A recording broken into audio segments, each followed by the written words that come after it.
Tyler, âgé de 8 ans, est monté dans mon camion après son dîner de famille hebdomadaire.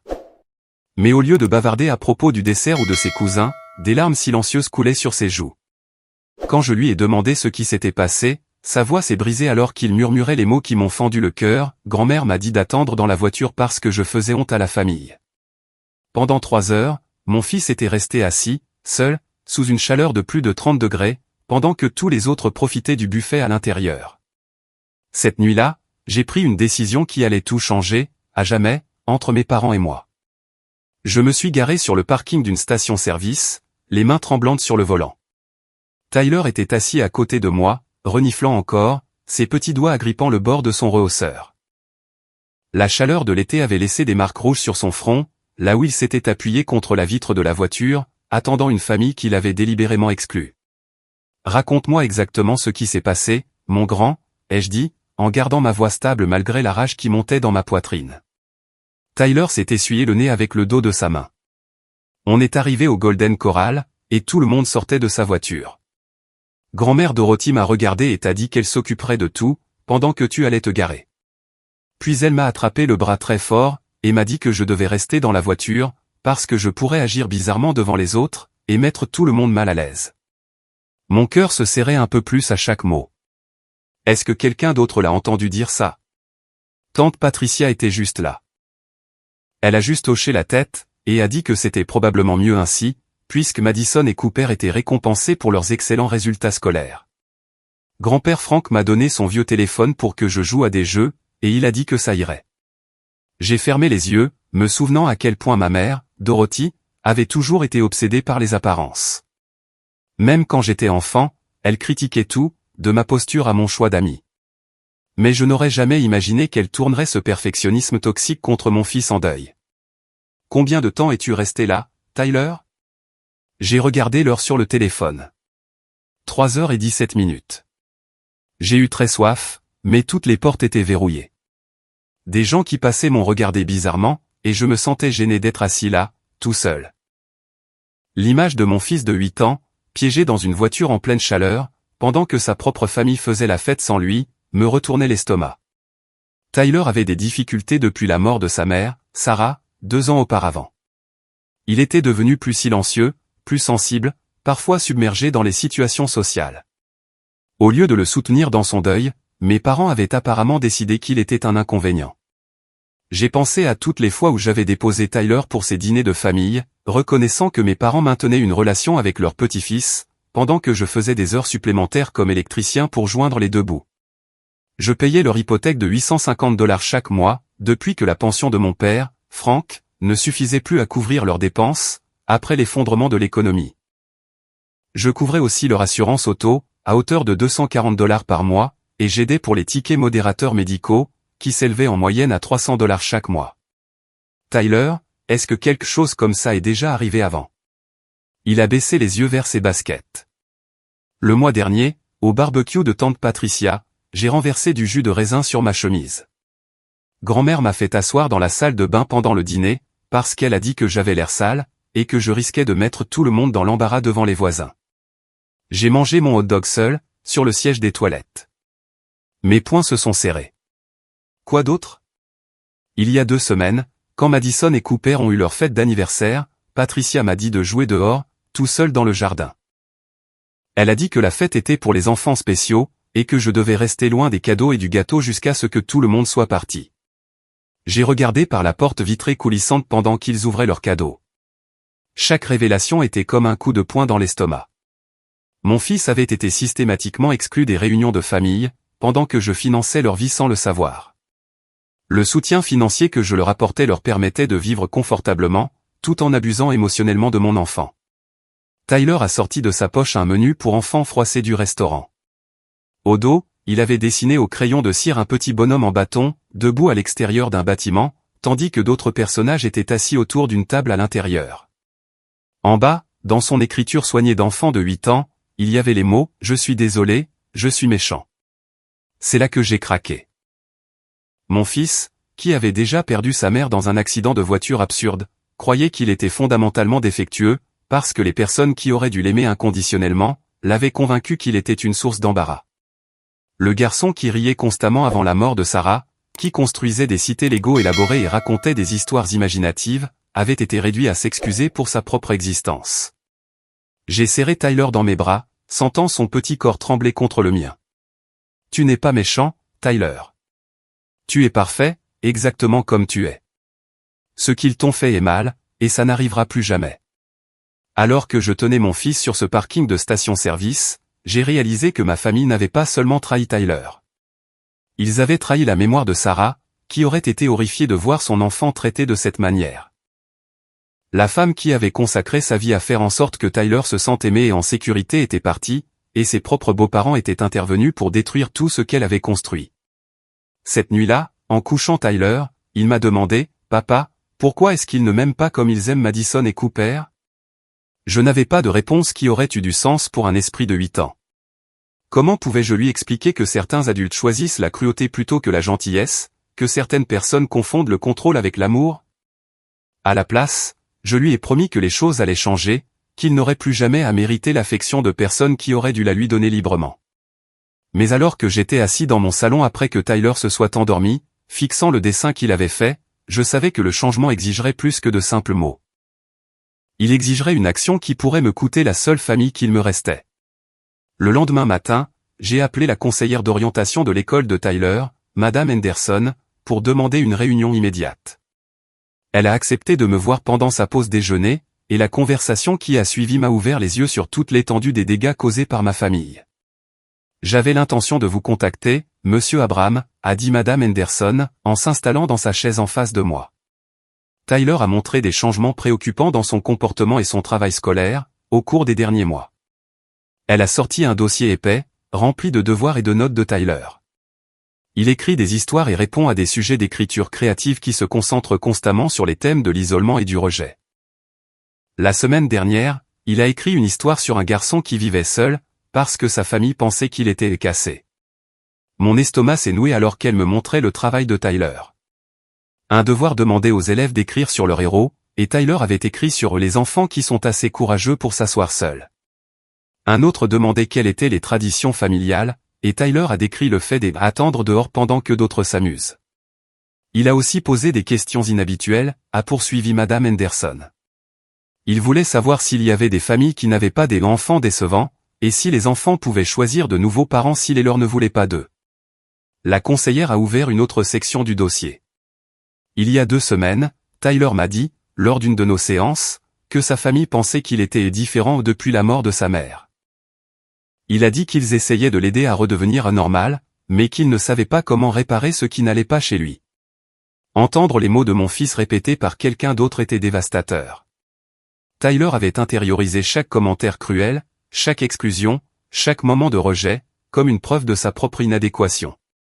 J'ai documenté ces conversations parce que je prévoyais de vous appeler, a dit doucement Madame Henderson. Les enfants en deuil ont souvent des difficultés avec l'estime de soi, mais les déclarations de Tyler suggéraient des influences extérieures, renforçant une perception de soi négative.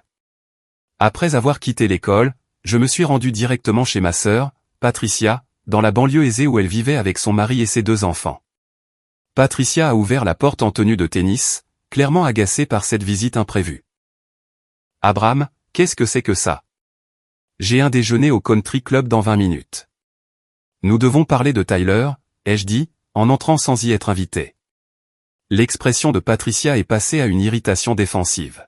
« Écoute, si c'est à propos d'hier, nous essayons de protéger tout le monde.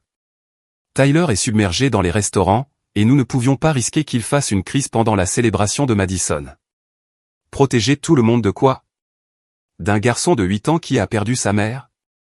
De l'embarras, a sèchement répondu Patricia. Tyler ne comprend plus le comportement social approprié. Il pleure à des moments inappropriés. Il n'interagit pas correctement avec les autres enfants, et franchement, ça met tout le monde mal à l'aise. J'ai regardé ma sœur, reconnaissant à peine la femme qui me glissait des biscuits en plus quand nous étions enfants. Alors, votre solution, c'est de l'enfermer dans une voiture pendant les réunions de famille. Notre solution, c'est de gérer la situation jusqu'à ce que tu lui obtiennes une aide appropriée. Madison et Cooper ne devraient pas voir leurs moments spéciaux gâchés parce que Tyler ne peut pas contrôler ses émotions. Patricia s'est dirigée vers son comptoir de cuisine en granit et s'y est appuyée nonchalamment, comme si nous discutions de la météo. Écoute, maman et papa vieillissent. Ils n'ont pas l'énergie de s'occuper d'un enfant à problème pendant ce qui devrait être un moment familial agréable. Nous avons tous convenu que Tyler a besoin d'une intervention professionnelle avant de pouvoir participer à nouveau à des activités de groupe. Tous convenus? Tu veux dire que vous en avez discuté dans mon dos? Nous avons essayé de te faire voir que tu es dans le déni, concernant les problèmes de Tyler. Tu as été tellement concentré sur ton rôle de veuve en deuil, que tu n'as pas remarqué à quel point son comportement affecte les autres. La cruauté désinvolte de ses paroles m'a laissé sans voix. Ce n'était pas de l'inquiétude pour le bien-être de Tyler. C'était un calcul froid, déguisé en soutien familial. Le mois dernier, Tyler a pleuré pendant le récital de piano de Cooper, a poursuivi Patricia. C'était complètement inapproprié et ça a perturbé toute la représentation. C'est là que nous avons réalisé qu'il ne pouvait plus gérer les événements publics. Il a pleuré parce que la musique lui rappelait sa mère. Sarah lui jouait du piano tous les soirs avant de dormir. Exactement. Il est coincé dans son deuil, et tu l'encourages au lieu de l'aider à avancer. Nous pensons qu'il pourrait bénéficier d'un traitement en internat, où il pourrait apprendre des mécanismes d'adaptation appropriés. La suggestion d'envoyer mon fils au loin m'a frappé comme un coup physique. Il n'excluait pas seulement Tyler des réunions de famille. Il prévoyait de le retirer complètement de ma vie. Alors que je me préparais à partir, le téléphone de Patricia a vibré avec un message. Elle y a jeté un coup d'œil, et son visage a légèrement rougi. Maman veut savoir si tu prévois de garder Tyler à la maison pour le dîner de dimanche, cette semaine. Elle prépare le plat préféré de Cooper pour fêter sa victoire au concours de sciences. Et où serait Tyler, exactement, pendant cette célébration? Patricia a haussé les épaules. Il pourrait rester à la maison avec une babysitter. Ou peut-être qu'il est temps d'envisager ce programme en internat dont nous avons discuté. Il y a un endroit en Arizona qui se spécialise dans les enfants ayant des troubles de l'adaptation. En retournant à mon camion, j'ai senti tout le poids de leur trahison. Ma famille s'était systématiquement convaincue que Tyler était le problème, que son deuil était un inconvénient à gérer, plutôt qu'une réponse naturelle à une perte dévastatrice. Ils avaient élaboré un récit où ils étaient les adultes raisonnables, prenant des décisions difficiles pour le bien de tous. Mais en rentrant chez moi, j'ai réalisé que Patricia avait accidentellement révélé quelque chose d'important. Il coordonnait ses décisions, planifiant l'exclusion de Tyler à l'avance. Ce n'était pas une gestion spontanée de situations difficiles. C'était de la maltraitance émotionnelle délibérée, déguisée en préoccupation familiale. Ce soir-là, je me suis assis avec Tyler pour lui poser plus de questions sur ses expériences avec ses grands-parents et sa tante. Chaque réponse a révélé une nouvelle couche de rejet systématique. Il l'avait conditionné à accepter l'isolement comme normal, à croire que l'amour était conditionnel à un comportement parfait. Tyler a mentionné que grand-mère Dorothy disait souvent des choses comme « Peut-être que la prochaine fois, tu te souviendras de bien te comporter, et tes cousins n'ont pas ces problèmes parce qu'ils savent comment se tenir. » Tante Patricia lui avait dit que certains enfants ont besoin d'aide supplémentaire pour apprendre à faire partie d'une famille. En écoutant mon fils raconter des mois de manipulation psychologique, j'ai réalisé que mon soutien financier avait permis leur maltraitance. Chaque paiement d'hypothèque que j'avais fait leur avait permis de maintenir leur style de vie confortable, tout en détruisant l'estime de soi de mon enfant. Chaque prime d'assurance que j'avais couverte leur avait donné la sécurité de traiter Tyler comme un objet jetable. La prise de conscience la plus douloureuse fut qu'ils utilisaient la mort de Sarah pour justifier leur cruauté. Au lieu d'aider Tyler à surmonter son deuil, ils l'avaient utilisé comme une arme contre lui, traitant sa tristesse comme la preuve d'une faille fondamentale, plutôt que comme une émotion humaine naturelle. Cette nuit-là, pendant que Tyler dormait, j'ai commencé à planifier ma réponse. Si ma famille voulait traiter mon fils comme un objet jetable, ils allaient apprendre que leur sécurité financière était tout aussi fragile. 3 jours après ma confrontation avec Patricia, mon téléphone a sonné pendant le petit déjeuner. Le numéro de l'oncle Robert s'est affiché, et j'ai répondu, m'attendant à une conversation familiale anodine. Au lieu de cela, je me suis retrouvé au milieu d'une intervention que je n'avais pas demandée. Abraham, ta mère m'a appelé à propos de la situation de Tyler, a commencé l'oncle Robert sans préambule. Elle est profondément préoccupée par ses problèmes de comportement, et pense que tu pourrais avoir besoin de conseils professionnels pour l'aider à traverser cette période difficile. J'ai posé ma tasse de café avec précaution. Qu'est-ce qu'elle t'a dit exactement, sur le comportement de Tyler? Eh bien, elle a mentionné qu'il avait des crises émotionnelles pendant les réunions de famille, qu'il perturbait les occasions spéciales, et qu'il montrait des signes de graves problèmes d'adaptation depuis le décès de Sarah. Dorothy pense qu'il pourrait bénéficier d'un traitement en internat, pour l'aider à développer de meilleurs mécanismes d'adaptation. L'oncle Robert a continué, avec le ton de quelqu'un qui donne un conseil difficile mais nécessaire. Elle s'inquiète que tu sois trop proche de la situation pour voir à quel point Tyler a des difficultés. Parfois, une thérapie de deuil ne suffit pas, et les enfants ont besoin d'une intervention plus intensive. Tyler a-t-il déjà montré un comportement problématique quand tu étais avec lui? Il y a eu une pause. Eh bien, je ne l'ai pas beaucoup vu ces derniers temps.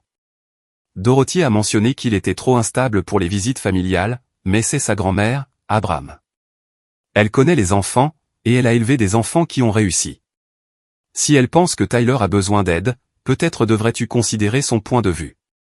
Après avoir mis fin à l'appel, j'ai réalisé que ma mère avait lancé une campagne globale pour recadrer l'exclusion de Tyler comme une intervention médicale nécessaire.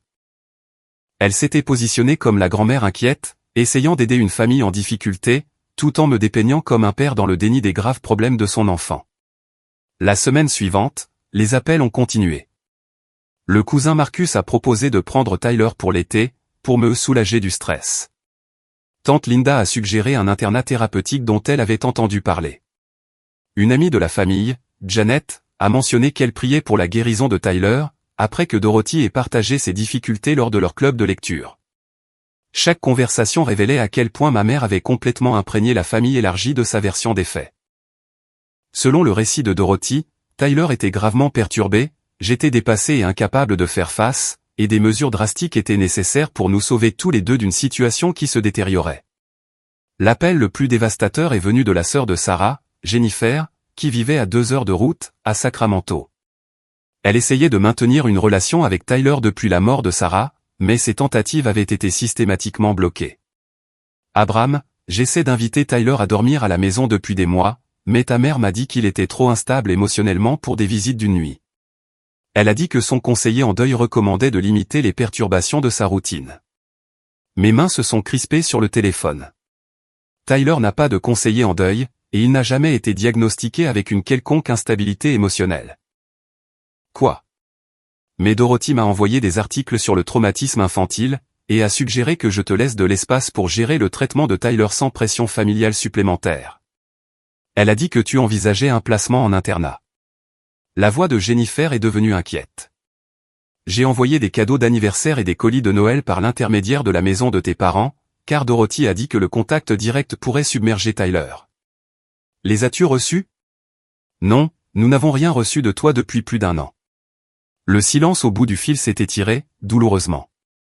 Abraham, j'ai envoyé pour plus de $2000 de cadeaux par l'intermédiaire de ta mère. Des kits scientifiques, des livres, des jeux, des vêtements. Tout est allé chez eux, parce que Dorothy a insisté pour filtrer le courrier de Tyler, à la recherche de contenus potentiellement déclencheurs. Alors que Jennifer décrivait les cadeaux que Tyler n'avait jamais reçus, j'ai senti une autre couche de trahison s'installer en moi. La famille de Sarah avait essayé de maintenir un contact affectueux avec Tyler, mais ma mère avait intercepté leurs efforts, tout en leur disant simultanément que je préférais l'isolement. Il y a autre chose, a poursuivi Jennifer avec hésitation. Ta mère a appelé notre église et a demandé au groupe de prière de prier pour le rétablissement de la santé mentale de Tyler. Elle leur a dit qu'il avait des épisodes de violence, et que tu avais du mal à assurer sa sécurité. Le mot violence m'a frappé comme un coup physique. Tyler n'avait jamais montré le moindre soupçon d'agressivité. Sa réaction au deuil avait été le retrait et la tristesse, jamais la colère. Mais Dorothy avait choisi la description la plus effrayante possible, pour s'assurer un maximum de sympathie et un minimum de questions. Elle a également contacté l'ancienne enseignante de maternelle de Tyler, prétendant qu'elle mettait à jour les dossiers médicaux. Madame Patterson m'a appelé après, car elle était confuse. Elle se souvenait de Tyler comme d'un enfant doux et calme, qui n'avait jamais causé de problème. J'ai raccroché l'appel de Jennifer, pris de vertige de rage. Ma mère n'avait pas seulement exclu Tyler des réunions de famille. Elle avait systématiquement détruit ses relations avec tous ceux qui auraient pu lui offrir de l'amour et du soutien. Elle l'avait isolé de la famille de Sarah, tout en constituant simultanément un dossier pour son retrait de ma garde. Cet après-midi-là, je me suis rendu à l'école de Tyler et j'ai demandé une réunion avec le directeur. Je devais savoir si la manipulation de ma mère s'était étendue à l'environnement éducatif de Tyler. Le directeur, M. Martinez, a écouté attentivement mon explication, puis a sorti le dossier complet de Tyler. Personne de votre famille ne nous a contacté au sujet de problèmes de comportement, mais nous avons reçu un appel téléphonique étrange il y a environ 3 semaines. Il a consulté ses notes. Une femme prétendant être la grand-mère de Tyler a appelé, posant des questions sur des incidents impliquant des crises émotionnelles ou un comportement perturbateur.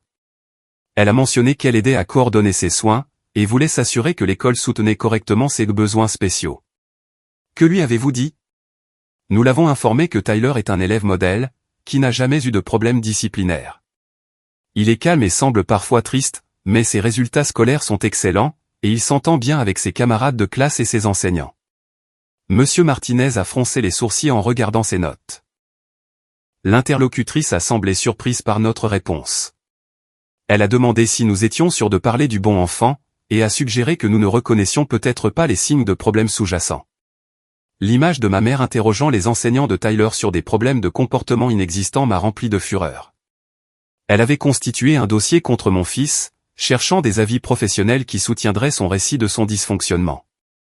Il y a une dernière chose, a dit Monsieur Martinez. L'interlocutrice a mentionné que Tyler pourrait devoir bientôt changer d'école, en raison de sa situation familiale. Elle voulait savoir comment transférer ses dossiers à un établissement résidentiel. En rentrant chez moi, j'ai réalisé que l'ampleur de la manipulation de ma mère allait bien au-delà des dîners de famille.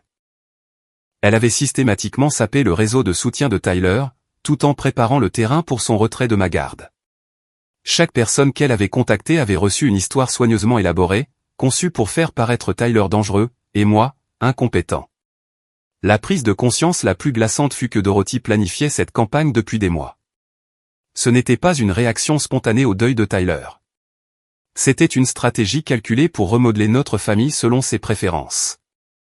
Elle avait décidé que Tyler était un inconvénient, et elle était prête à détruire son monde entier pour éliminer cet inconvénient. Ce soir-là, j'ai fait asseoir Tyler pour une autre conversation sur ses expériences avec ses grands-parents.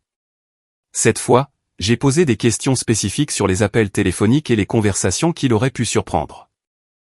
Grand-mère Dorothy parle beaucoup au téléphone avec tante Patricia quand je suis là, a dit Tyler. La semaine dernière, je l'ai entendu dire quelque chose sur le fait de m'obtenir une aide appropriée, pour que la famille puisse fonctionner normalement à nouveau. Elle a dit que tu m'aimais trop pour voir que j'avais besoin d'une intervention professionnelle. Mon fils de 8 ans m'a regardé avec des yeux bien trop sérieux pour son âge. Papa, c'est quoi une intervention professionnelle? Est-ce que ça veut dire que des docteurs vont m'emmener loin de toi? À cet instant, j'ai réalisé que Tyler vivait avec la peur de l'abandon depuis des mois. Pendant que je faisais des heures supplémentaires pour soutenir financièrement mes parents, il convainquait mon fils que son retrait de notre famille n'était pas seulement possible, mais nécessaire. Le temps des conversations douces et de la diplomatie familiale était révolu. Ma mère avait déclaré la guerre à mon enfant, et j'étais enfin prêt à riposter. Samedi matin, je me suis rendu à la banque où j'effectuais des virements automatiques sur le compte de mes parents depuis 2 ans. Je devais comprendre exactement combien j'avais contribué à des personnes qui détruisaient systématiquement le bien-être émotionnel de mon fils. La directrice de la banque, Linda Chen, a sorti mon historique de compte et a imprimé des relevés détaillés. En examinant les chiffres, l'ampleur de mon implication financière est devenue claire. Au-delà des paiements hypothécaires réguliers de $850, j'avais couvert des soins dentaires d'urgence totalisant $1,200, des réparations d'appareils électroménagers coûtant $800, et des paiements de taxes foncières de $2,000 au cours des 12 derniers mois. Vous avez transféré plus de $38,000 sur ce compte au cours des 2 dernières années, a dit Linda en étudiant les imprimés. C'est une part importante de vos revenus. Alors que j'absorbais le total, mon téléphone a sonné.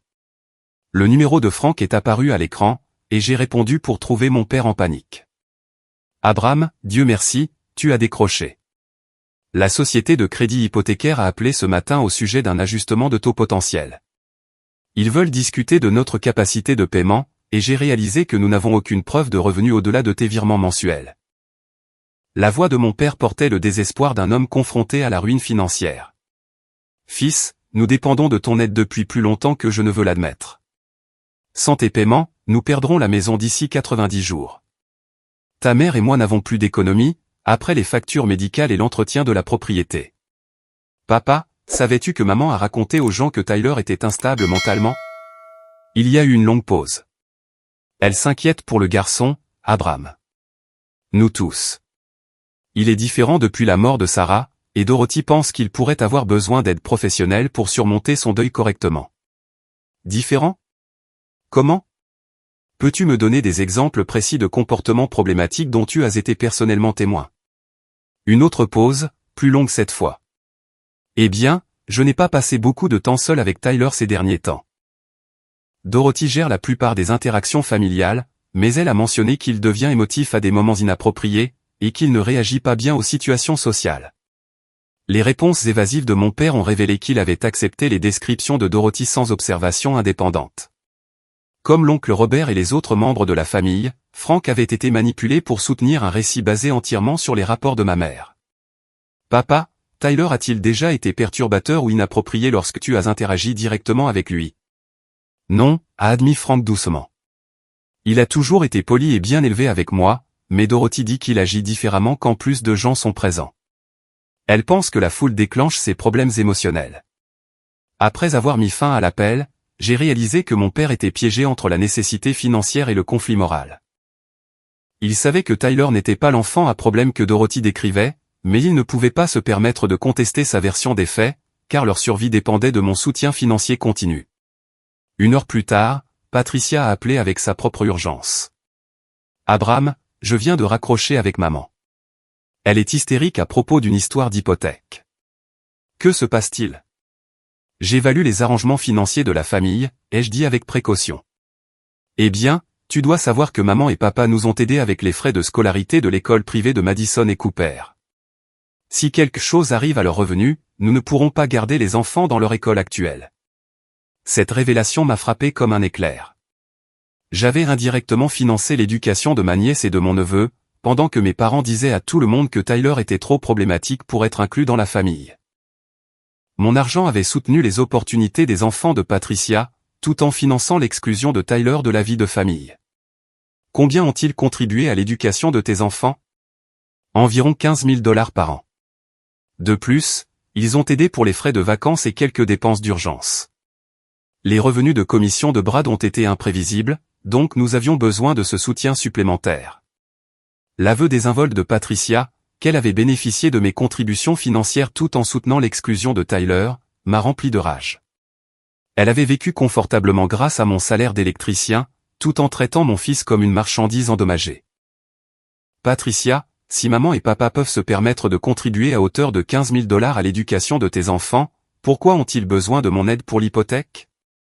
Parce qu'ils utilisent ton argent pour nous aider, dit-elle, ne reconnaissant apparemment pas l'ironie. Écoute, Abraham, nous sommes tous une famille ici.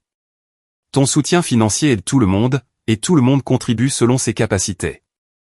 Et toi, que contribues-tu exactement? Un silence s'est étiré au bout du fil. Finalement, Patricia a dit, je contribue en aidant maman et papa à gérer les situations familiales qui dépassent leurs capacités, comme s'occuper des problèmes de comportement de Tyler. La logique circulaire était à couper le souffle. Je fournissais de l'argent, ce qui permettait un soutien financier à la famille de Patricia, ce qui justifiait l'autorité de Patricia pour exclure mon fils des activités familiales, ce qui créait les problèmes qui, soi-disant, nécessitaient mes contributions financières. Cet après-midi-là, j'ai rencontré l'avocat de la famille, David Walsh, spécialisé dans les litiges financiers et les questions de garde. Walsh a examiné la documentation que j'avais rassemblée et a écouté ma description de la situation familiale avec une préoccupation croissante. Monsieur Abraham, ce que vous décrivez ressemble à un effort coordonné pour saper vos droits parentaux, tout en maintenant une dépendance financière. Les faux rapports de votre mère à la famille élargie et aux responsables de l'école pourraient potentiellement être utilisés pour contester votre garde. Walsh a étudié les dossiers financiers. Vous avez essentiellement soutenu le ménage de vos parents, pendant qu'ils utilisaient ces fonds pour en faire bénéficier la famille de votre sœur. Pendant ce temps, ils ont constitué un dossier selon lequel votre fils est problématique et vous êtes un parent inadéquat.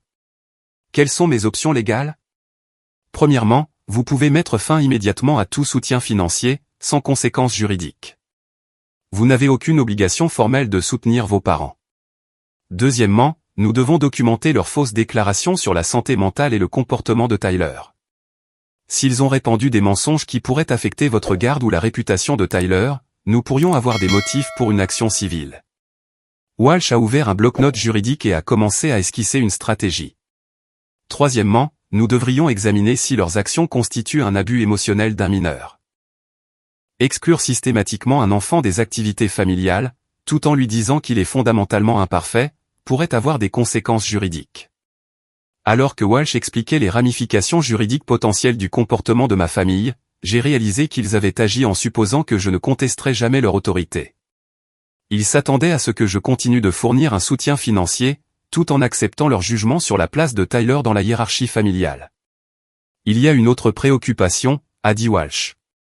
Si votre sœur et vos parents sont confrontés à des difficultés financières en raison de la fin de votre soutien, ils pourraient intensifier leurs allégations sur les problèmes de Tyler. Les personnes désespérées prennent parfois des décisions désespérées.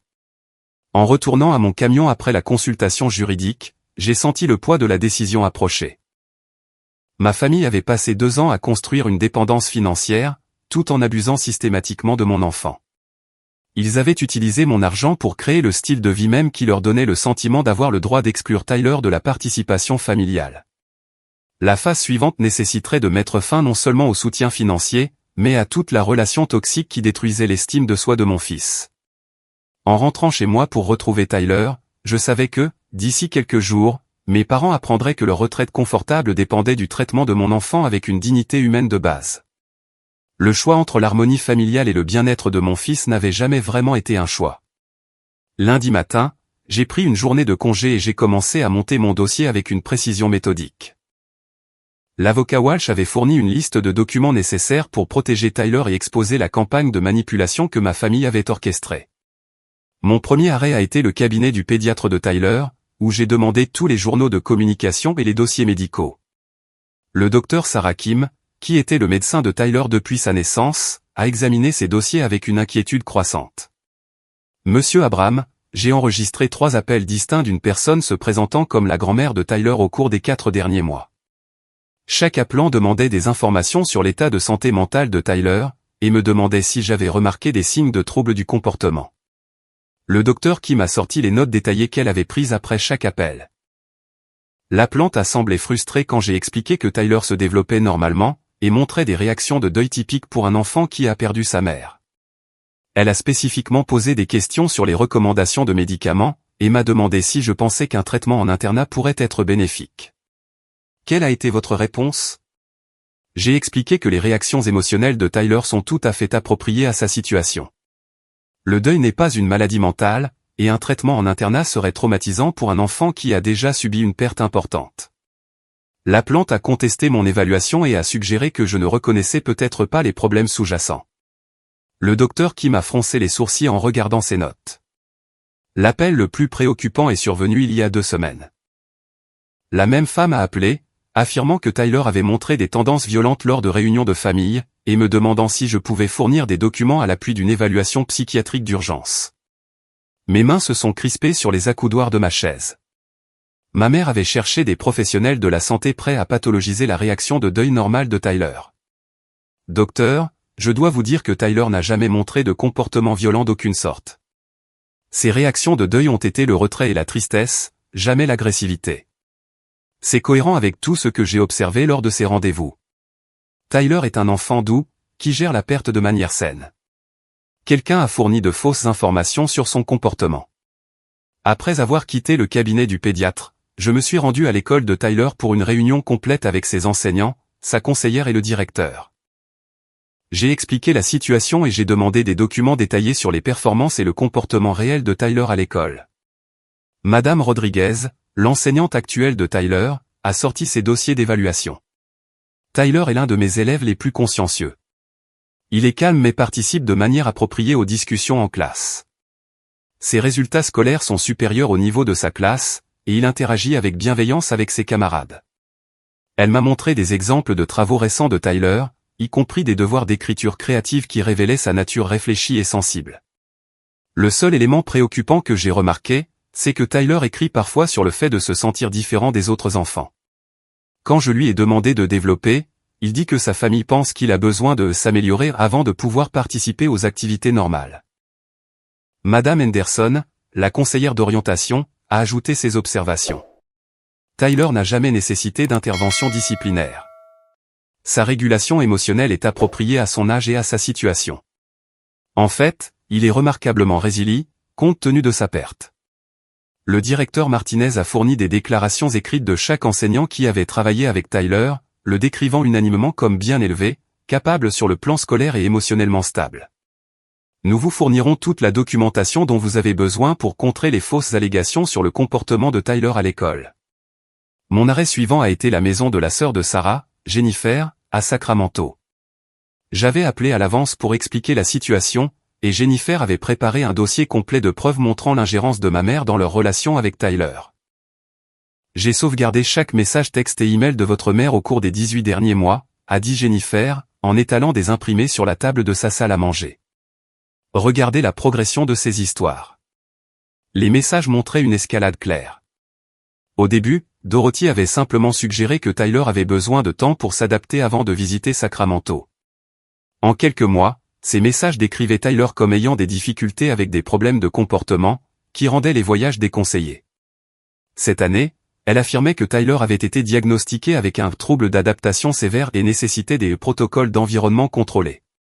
Elle nous a convaincus que garder nos distances était thérapeutique pour Tyler, a dit Jennifer. Nous avons cessé d'insister pour des visites, car nous pensions aider son processus de rétablissement. Jennifer m'a montré des photographies des cadeaux qu'elle avait envoyés par l'intermédiaire de la maison de Dorothy, des cadeaux que Tyler n'avait jamais reçus. Des kits scientifiques, des livres, des fournitures d'art et des vêtements, totalisant des milliers de dollars, avaient été interceptés et vraisemblablement jetés. La partie la plus manipulatrice était la façon dont elle se positionnait comme l'avocate de Tyler, a poursuivi Jennifer. Elle prétendait le protéger de situations accablantes, tout en s'assurant secrètement qu'il restait isolé des personnes qu'il aimait vraiment. Les parents de Jennifer, les grands-parents maternels de Tyler, étaient descendus de l'Oregon pour participer à notre réunion. Ils avaient apporté des preuves supplémentaires de l'ingérence de Dorothy, y compris des messages vocaux enregistrés où elle avait découragé leur implication dans la vie de Tyler. Elle nous a dit que vous préfériez limiter les liens familiaux de Tyler pendant sa période de traitement, a dit le grand-père maternel de Tyler. Nous avons respecté ce que nous pensions être vos souhaits, mais maintenant nous réalisons que nous avons abandonné notre petit-fils quand il avait le plus besoin de nous. La famille de Sarah a proposé de fournir des déclarations sous serment sur la tromperie de Dorothy, et leur volonté de soutenir Tyler dans d'éventuelles procédures judiciaires. Ils se sont également portés volontaires pour témoigner sur le comportement réel de Tyler, lors des interactions limitées qu'ils avaient réussi à avoir avant l'ingérence de Dorothy. Ce soir-là, j'ai appelé l'oncle Robert pour voir si les membres de la famille étaient ouverts à entendre la vérité sur la situation. Robert avait toujours été plus réfléchi que le reste de ma famille élargie, et sa réponse indiquerait si tout le monde avait été complètement manipulé. Robert, je dois te le demander directement. Lors de tes interactions personnelles avec Tyler, as-tu observé les problèmes de comportement que maman t'a décrits? Il y a eu une longue pause. Maintenant que tu le dis, je n'ai pas vraiment passé de temps seul avec Tyler depuis plus d'1 an. Dorothy gère toujours les réunions de famille, et dernièrement, elle dit que Tyler n'est pas prêt pour les activités de groupe. Comment était Tyler, la dernière fois que tu as eu une vraie conversation avec lui? Un gamin adorable. Calme, mais poli et attentionné. Il m'a posé des questions sur mon travail de charpentier, et semblait sincèrement intéressé à apprendre à construire des choses. La voix de Robert est devenue incertaine. Abraham, es-tu en train de me dire que Dorothy a déformé l'état de Tyler? J'ai expliqué la situation avec soin, en fournissant des exemples spécifiques du comportement réel de Tyler, par opposition aux descriptions de Dorothy. Robert a écouté avec une alarme croissante.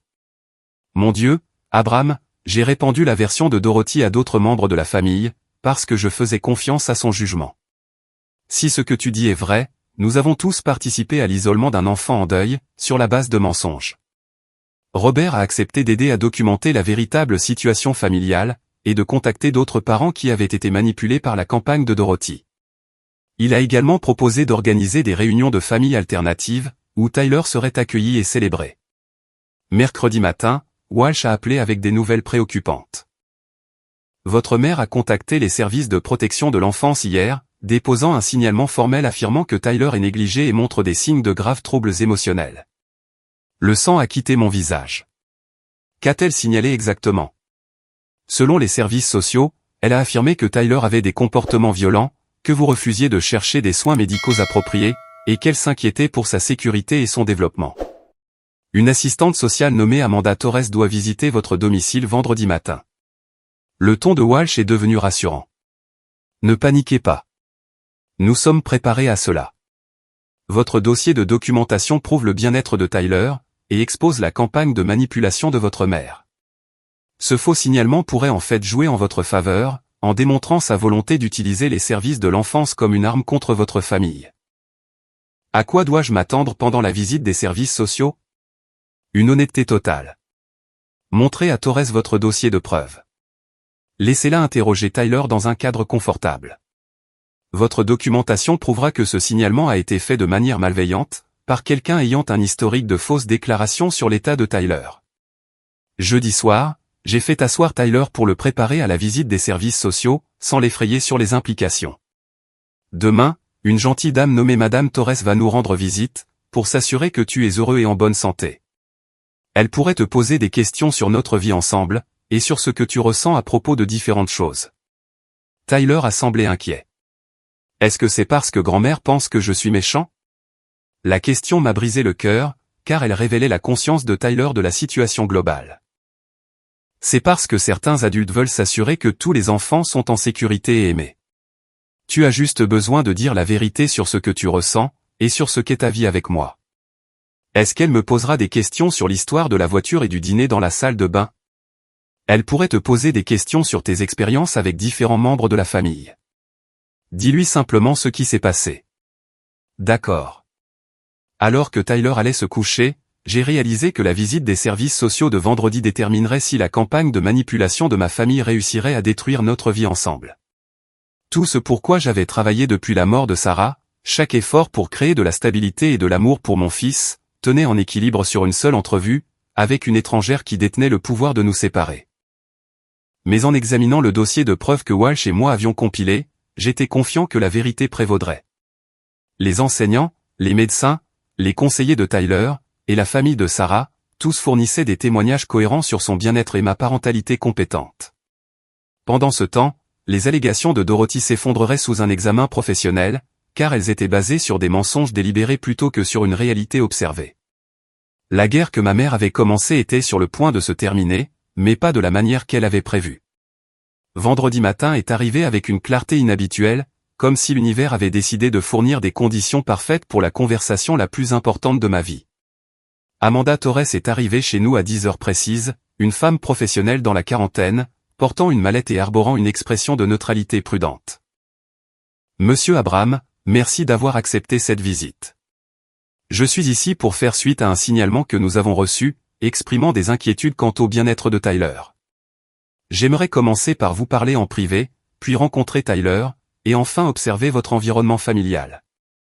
J'ai conduit Torres à notre salon, où j'avais préparé le dossier de documentation complet que Walsh et moi avions compilé. Avant de commencer, je dois vous faire comprendre que le signalement que vous avez reçu a été déposé par quelqu'un ayant un historique de fausses déclarations sur mon fils. J'ai de nombreuses preuves que cela fait partie d'une campagne de harcèlement délibéré. Torres a ouvert son carnet, en maintenant une réserve professionnelle. Pouvez-vous me parler des préoccupations spécifiques qui ont été signalées? On m'a dit que le signalement affirmait que Tyler avait des comportements violents, que je refusais des soins médicaux appropriés, et que sa sécurité et son développement étaient en danger. Toutes ces allégations sont manifestement fausses. J'ai ouvert le dossier de preuves et j'ai commencé à présenter la documentation systématiquement. Les dossiers scolaires montraient les excellents résultats académiques de Tyler et ses rapports de comportement positifs. Les dossiers médicaux du docteur Kim prouvaient le développement sain de Tyler et son processus de deuil approprié. Les lettres de recommandation de la famille de Sarah contredisaient chaque aspect du récit de Dorothy. Madame Torres, Tyler n'a jamais montré de comportement violent dans aucun contexte. Ses enseignants, son pédiatre et sa conseillère d'orientation le décrivent tous comme doux, réfléchi et bien adapté, compte tenu de sa situation. Torres a examiné les documents avec soin, en prenant des notes détaillées. C'est assez complet. Pouvez-vous expliquer le contexte qui a mené au dépôt de ce signalement? J'ai expliqué l'exclusion systématique que Tyler avait subie, la manipulation financière que ma famille avait orchestrée, et la campagne de faux rapports que Dorothy avait répandue dans notre famille élargie et notre communauté. La personne qui a déposé ce signalement a raconté à des parents que Tyler était instable mentalement, a contacté son école en prétendant avoir besoin d'informations sur des problèmes de comportement, et a appelé son pédiatre pour demander des documents en vue d'une évaluation psychiatrique. Toutes ces demandes ont été faites à mon insu ou sans ma permission. Torres a étudié la chronologie que j'avais créée, montrant l'escalade des fausses allégations de Dorothy. Ces demandes documentées suggèrent en effet le schéma de quelqu'un qui constitue un dossier, plutôt que d'exprimer une préoccupation sincère. Madame Torres, ma mère a déposé ce signalement aux services sociaux parce que j'ai décidé de mettre fin au soutien financier que je fournis à son ménage. Pendant 2 ans, j'ai payé leur hypothèque et d'autres dépenses, pendant qu'ils abusaient émotionnellement de mon fils en l'excluant des activités familiales. J'ai montré à Torres les relevés bancaires documentant les transferts financiers, et j'ai expliqué comment l'argent avait été utilisé pour soutenir la famille de Patricia, tout en finançant l'exclusion systématique de Tyler. Le moment n'est pas une coïncidence. Il y a 3 jours, j'ai informé mes parents que je mettrais fin à toute aide financière. Hier, ils ont déposé un faux signalement auprès de votre agence. Torres a passé 40 minutes à examiner les preuves avant de demander à rencontrer Tyler. Je l'ai appelé dans le salon, où il est apparu, calme et curieux de notre visiteuse. Bonjour, Tyler. Je suis Madame Torres. Je travaille pour une organisation qui s'assure que les enfants sont en sécurité et heureux. Peux-tu me parler de ta vie ici, avec ton papa?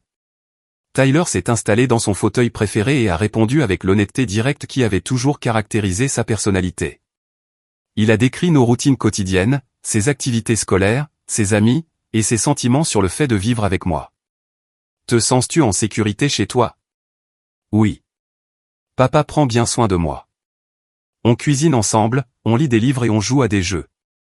Il m'aide pour mes devoirs et il m'écoute quand je suis triste à cause de maman. Torres a posé des questions sur ses relations avec les membres de la famille élargie, et les réponses de Tyler ont apporté une clarté déchirante sur les abus qu'il avait subis. Grand-mère Dorothy dit que je fais honte à la famille parce que j'agis bizarrement depuis que maman est morte. Tante Patricia dit que je suis différent de Madison et Cooper, parce qu'ils savent comment se comporter correctement lors des événements familiaux.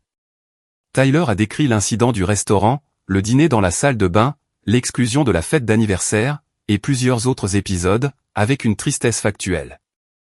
Il n'était ni en colère, ni dramatique. Il rapportait simplement des expériences qui lui avaient appris à s'attendre au rejet, de la part de personnes qui auraient dû l'aimer inconditionnellement. Comment te sens-tu quand ces choses arrivent? Triste et confus, parce que je ne sais pas ce que j'ai fait de mal. Papa dit que je n'ai rien fait de mal, mais il continue de me dire que je dois m'améliorer avant de pouvoir faire partie de la famille à nouveau. Torres a demandé à Tyler de lui faire visiter notre maison, et il lui a fièrement fait faire le tour de sa chambre, lui montrant ses livres, ses jouets, et la photo de Sarah que nous gardions sur sa table de nuit. Elle l'a observé préparer son propre goûter, faire ses devoirs de manière autonome, et interagir avec le chat de notre voisin par la fenêtre. Tyler semble être un enfant sain et bien adapté, qui gère son deuil de manière appropriée, m'a dit Torres après que Tyler soit retourné dans sa chambre. Ces descriptions de l'exclusion familiale sont préoccupantes, mais sa relation avec vous semble solide et encourageante. Torres a passé 30 minutes de plus à observer notre environnement familial, vérifiant les dispositifs de sécurité, la disponibilité de la nourriture, la propreté, et l'espace personnel de Tyler. Tout respectait ou dépassait les normes de protection de l'enfance. Monsieur Abraham, sur la base de mon évaluation d'aujourd'hui, je ne vois aucune preuve étayant les préoccupations qui ont été signalées. Tyler semble s'épanouir sous votre garde, et votre documentation soulève de sérieuses questions sur les motivations derrière ce signalement. Un soulagement m'a envahi, mais Torres n'avait pas terminé. Cependant, je suis préoccupé par le schéma de fausses allégations faites sur le comportement de Tyler. Si ces signalements continuent, cela pourrait constituer un harcèlement de votre famille. Je recommanderais de documenter tout incident futur, et d'envisager une action en justice si le schéma persiste. Torres a expliqué qu'elle classerait l'affaire avec une conclusion non fondée, et que le signalement de Dorothy serait marqué dans leur système comme potentiellement malveillant. Si de futurs signalements étaient déposés par la même personne, ils seraient examinés avec un scepticisme extrême. Je contacterai également la partie signalante pour discuter de nos conclusions, et pour préciser que déposer de faux signalements est une infraction grave, qui peut entraîner des poursuites pénales. Après le départ de Torres, j'ai appelé Walsh pour l'informer de la résolution réussie de l'enquête des services sociaux. Il était satisfait, mais a averti que le désespoir de Dorothy pourrait conduire à une escalade. Les gens comme votre mère n'acceptent pas la défaite avec grâce. Quand la manipulation échoue, ils ont parfois recours à des mesures plus extrêmes. Soyez prêts à ce qu'elle augmente la pression sur les membres de la famille, ou tente des interventions plus spectaculaires. Cet après-midi-là, mon téléphone a commencé à sonner, avec des appels de membres de la famille qui avaient apparemment été contactés par une Dorothy en panique. Elle mobilisait tout ce qu'elle avait précédemment manipulé, essayant de les convaincre de me faire pression pour maintenir le soutien financier. L'oncle Robert a appelé en premier. Dorothy m'a contacté, disant que tu fais une sorte de dépression, et que tu prends des décisions irrationnelles qui vont nuire à toute la famille. Elle veut que j'organise une intervention. Que lui as-tu dit? Je lui ai dit que je t'avais parlé récemment, et que tu semblais tout à fait rationnel. J'ai aussi mentionné que tu avais soulevé des questions préoccupantes sur le traitement de Tyler. Elle est devenue très défensive et a raccroché. Patricia a appelé 1 heure plus tard, sa voix stridente de panique. Maman dit que tu détruis la famille à cause de problèmes imaginaires avec Tyler. Elle pense que tu pourrais traverser une crise de santé mentale, et que tu as besoin d'aide professionnelle. Patricia, une assistante sociale des services sociaux, a passé 3 heures à enquêter sur le bien-être de Tyler aujourd'hui. Elle n'a trouvé aucune preuve étayant les préoccupations de votre mère. En fait, elle a exprimé son inquiétude quant au schéma de fausses allégations faites contre notre famille. Le silence qui a suivi était révélateur. Patricia ne s'attendait pas à ce que l'enquête des services sociaux me disculpe complètement. Écoute, peut-être que nous avons tous surréagi au comportement de Tyler, a-t-elle finalement dit. Les enfants traversent des phases, et il est probablement en train de surmonter les problèmes qu'il avait. Ne pouvons-nous pas simplement revenir à des activités familiales normales? Normales pour qui? Tyler a passé 3 heures enfermé dans une voiture pendant que vous célébriez les réussites de Madison. Ce n'est pas normal. C'est de la maltraitance. Ne sois pas si dramatique. Nous essayons de gérer une situation difficile. Peut-être avons-nous fait des erreurs, mais nous pouvons faire mieux à l'avenir. La tentative de Patricia de minimiser des mois d'exclusion systématique comme des erreurs a révélé qu'elle ne comprenait toujours pas la gravité de ce qu'ils avaient fait à Tyler. Ce soir-là, Tyler m'a posé des questions sur les événements de la journée. Est-ce que Madame Torres vérifiait si je suis aussi méchant que le dit grand-mère? Madame Torres s'assurait que tu étais en sécurité et heureux.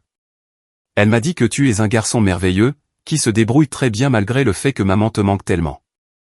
Tyler a réfléchi un instant. Est-ce que ça veut dire que je n'ai plus à m'asseoir dans les voitures pendant les dîners de famille? Tu ne seras plus jamais exclu de quoi que ce soit à cause de qui tu es. Si les gens ne peuvent pas t'accepter et t'aimer exactement comme tu es, alors nous trouverons des gens qui le peuvent. Alors que Tyler allait se coucher, j'ai réalisé que demain apporterait la confrontation finale avec mes parents. L'enquête des services sociaux avait échoué, leur campagne de manipulation s'effondrait, et leur sécurité financière était sur le point de disparaître. La dernière carte de Dorothy avait été jouée, et perdue. Maintenant, elle allait apprendre que le prix de la maltraitance de mon enfant était de perdre tout ce que je lui avais fourni pour rendre sa retraite confortable. Samedi matin, je me suis rendu chez mes parents avec un dossier contenant des relevés bancaires, une lettre de l'avocat Walsh, et des copies de tous les documents qui avaient prouvé le bien-être de Tyler aux services sociaux. L'air d'automne était vif de possibilités, et pour la première fois en des mois, je me sentais complètement certain du chemin à suivre. J'ai frappé à leur porte d'entrée et j'ai attendu calmement que Dorothy réponde, son visage passant immédiatement à une colère défensive en me voyant. Abraham, si tu es ici pour faire du drame à propos du malentendu d'hier avec cette femme du gouvernement, je ne veux pas en entendre parler. Nous essayons seulement d'aider Tyler à obtenir le soutien dont il a besoin. Puis-je entrer? Nous devons discuter des arrangements financiers, et de votre relation avec Tyler. Dorothy s'est écartée à contre-cœur, et j'ai trouvé Frank assis à leur table de cuisine, lisant le journal. Il a levé les yeux nerveusement à mon entrée, clairement conscient que cette conversation déterminerait leur avenir immédiat. Papa, maman, je suis ici pour vous informer que je mets fin à tout soutien financier, avec effet immédiat. Plus de paiement d'hypothèque, de primes d'assurance, de tickets modérateurs médicaux, ou d'aides d'urgence. La couleur a quitté le visage de Dorothy. Tu ne peux pas être sérieux. Nous dépendons de cet argent pour survivre. La pension de ton père couvre à peine nos dépenses de base. Vous auriez dû y penser avant d'abuser systématiquement de mon fils et de déposer de faux signalements auprès des services de protection de l'enfance. J'ai ouvert mon dossier et j'ai posé le document de clôture de l'affaire des services sociaux sur leur table. Madame Torres a passé 3 heures à enquêter sur le bien-être de Tyler hier. Elle n'a trouvé aucune preuve étayant vos allégations. En fait, elle a exprimé son inquiétude quant au schéma de faux signalement et a averti que de futurs incidents pourraient entraîner des poursuites pénales. Frank a pris le document avec des mains tremblantes. Des poursuites pénales. Déposer de faux signalements auprès des services sociaux est un crime en Californie. L'avocat Walsh documente chaque cas de harcèlement et de diffamation que vous avez dirigé contre ma famille. Si cela continue, nous engagerons des poursuites pénales et civiles. La colère défensive de Dorothy s'est effondrée en une panique désespérée. Abraham, tu surréagis à des désaccords familiaux. Nous pouvons régler ça. Tyler est le bienvenu aux réunions de famille à l'avenir. Tyler a toujours été le bienvenu partout où les familles aimantes se réunissent. Le problème n'a jamais été le comportement de Tyler. C'était votre décision de traiter un enfant en deuil comme une source d'embarras à cacher. J'ai sorti des copies des dossiers scolaires, des rapports médicaux et des lettres de recommandation qui avaient été présentées aux services sociaux. Chaque professionnel qui travaille avec Tyler le décrit comme bien élevé, excellent sur le plan scolaire et émotionnellement sain. Les seules personnes qui prétendent qu'il a des problèmes de comportement sont toi et Patricia. Frank a étudié les documents avec une compréhension croissante. Dorothy, ses enseignants et ses médecins disent tous que Tyler va bien. Pourquoi as-tu dit à tout le monde qu'il avait de graves problèmes? Parce qu'il était différent après la mort de Sarah, a dit Dorothy sur la défensive. Les enfants devraient être résilients, pas ressasser la tristesse pendant des années. Il avait besoin d'apprendre un contrôle émotionnel approprié. Il avait besoin d'amour et de soutien, tout en traitant l'expérience la plus dévastatrice de sa vie. Au lieu de ça, vous lui avez appris que le deuil était honteux et que l'amour était conditionnel à un comportement parfait. J'ai posé le dessin de Tyler sur la table, celui montrant une petite silhouette debout à l'extérieur pendant que d'autres étaient assis autour d'une table. Voilà ce que vous avez fait à mon fils. Vous l'avez fait croire qu'il était trop imparfait pour mériter d'être inclus dans sa propre famille. Dorothy a fixé le dessin, et un instant, son expression s'est adoucie, mais ensuite sa mâchoire s'est obstinément crispée. Nous essayons de l'aider à développer sa résilience.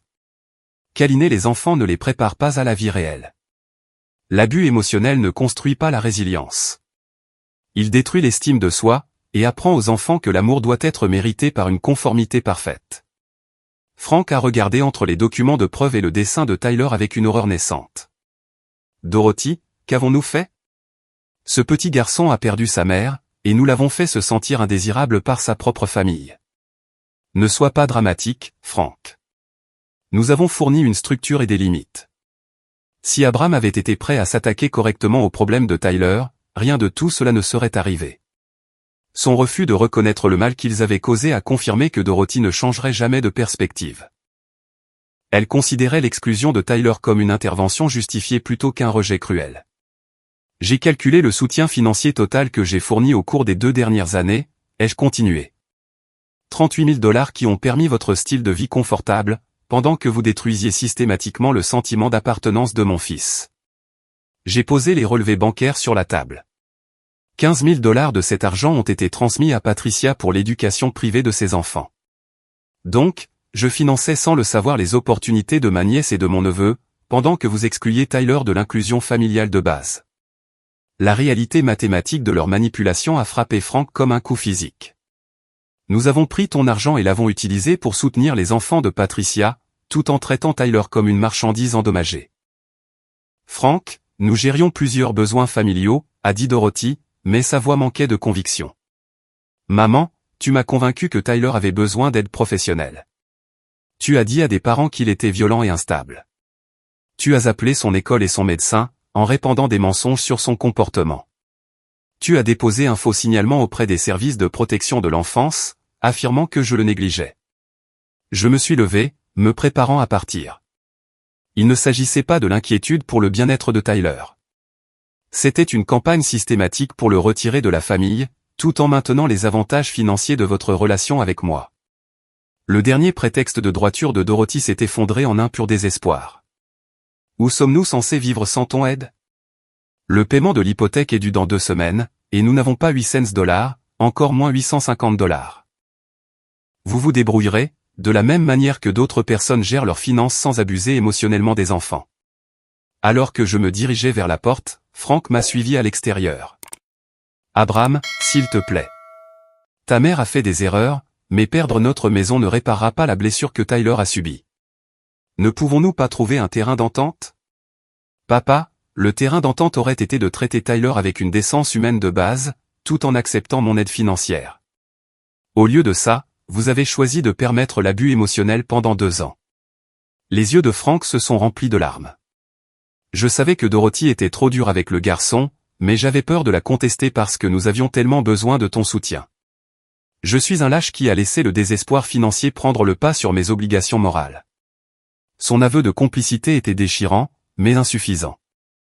Tyler avait besoin d'au moins un grand-parent pour le protéger de l'abus. Au lieu de ça, vous avez tous les deux participé à lui apprendre que l'amour était conditionnel à la satisfaction de normes impossibles. Y a-t-il un moyen d'obtenir le pardon? Une chance de reconstruire une relation avec Tyler? Cela dépend entièrement de votre volonté de reconnaître toute l'étendue de ce que vous avez fait, et de faire de véritables amendes honorables. Tyler décidera s'il veut, et quand il veut, des grands-parents dans sa vie. En m'éloignant de leur maison, j'ai senti l'énorme poids de l'obligation familiale se lever enfin de mes épaules. Pendant 2 ans, j'avais été piégé entre la loyauté et la protection, essayant de maintenir des relations qui empoisonnaient l'estime de soi de mon fils. Cet après-midi-là, j'ai appelé Jennifer pour partager la nouvelle et coordonner la réintroduction de Tyler dans la famille de Sarah.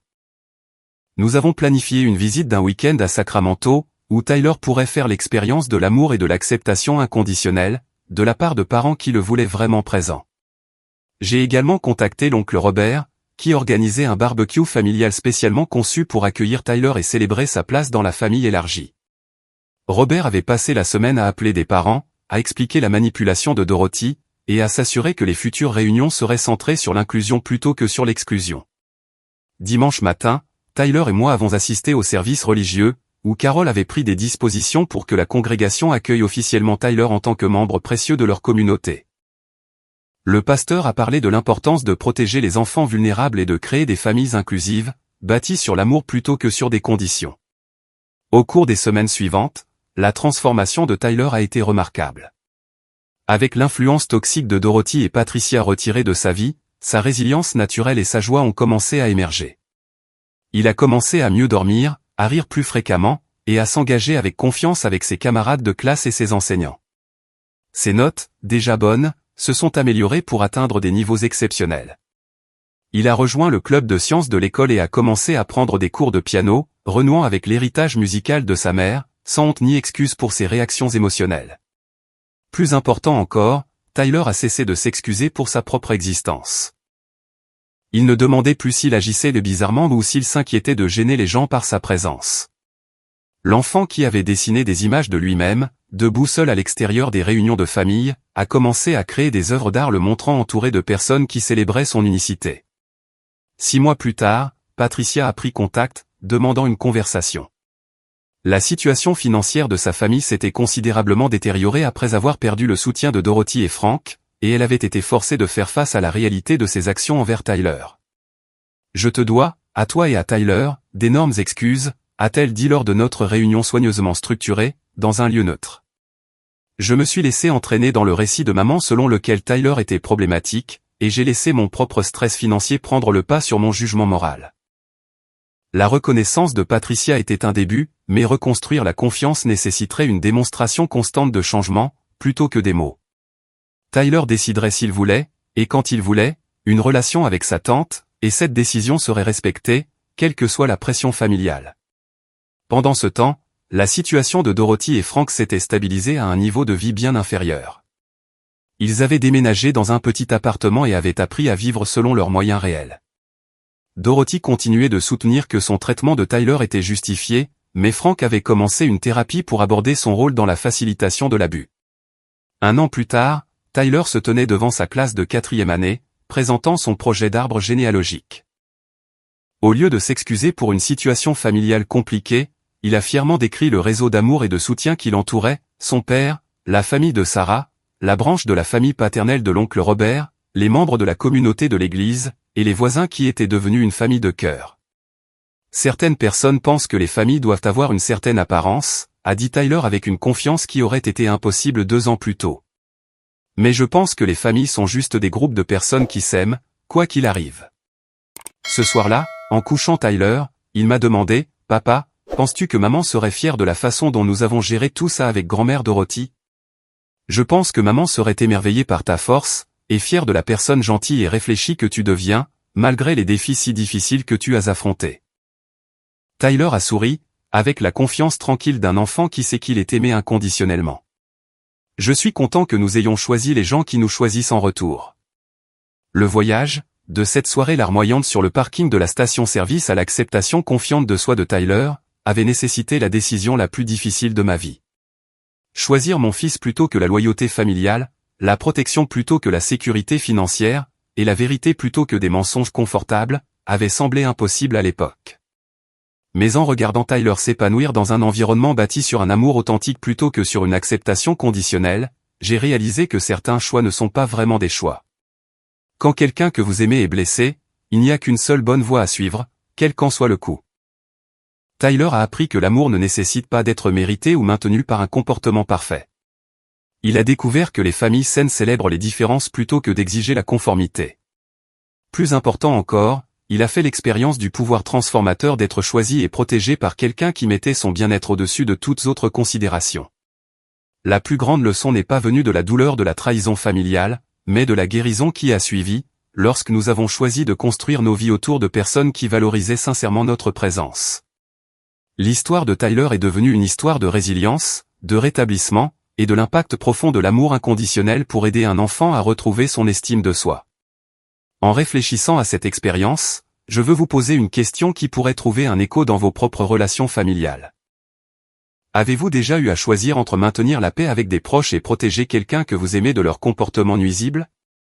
Parfois, la chose la plus aimante que nous puissions faire est de fixer des limites fermes, même lorsque cela a un coût personnel élevé. Vos pensées et vos expériences comptent, alors n'hésitez pas à les partager dans les commentaires ci-dessous. Si cette histoire vous a ému ou vous a rappelé l'importance de protéger les membres vulnérables de la famille, veuillez aimer cette vidéo et vous abonner pour plus d'histoires réelles sur la famille, le courage et la guérison. Partagez ceci avec toute personne qui pourrait avoir besoin d'entendre que choisir l'amour plutôt que la loyauté est parfois la décision la plus courageuse que nous puissions prendre. Merci de votre écoute, et n'oubliez pas que chaque enfant mérite d'être célébré exactement tel qu'il est.